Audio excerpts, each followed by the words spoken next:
ఈ అహోబిలంలో మేము ఎన్ని నరసింహులను దర్శించాము, అలాగే ఎక్కడెక్కడ ఏ నరసింహస్వామి ఉందనేది క్లియర్ గా చెప్పడం జరిగింది. శ్రీశైలం నుండి మహానంది, మహానంది నుంచి అహోబిలానికి చేరుకున్నాము.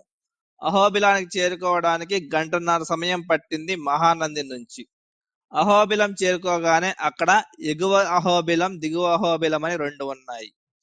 ఎగువ అహోబిలంలో నాలుగు నరసింహస్వాములు, దిగువ అహోబిలంలో మిగతా 5 నరసింహస్వాములు ఉన్నారు.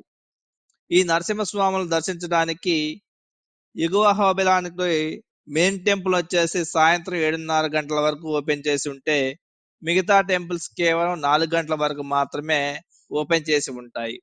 దిగువ అహోబిలం నుండి ఎగువ అహోబిలం వెళ్ళడానికి 4 కిలోమీటర్లు 10 నిమిషాల సమయం పట్టింది. అక్కడికి వెళ్ళగానే కింద కదంబ నరసింహస్వామి టెంపుల్ అప్పుడే అయిపోలేదు. Full video link description box లో ఉంది.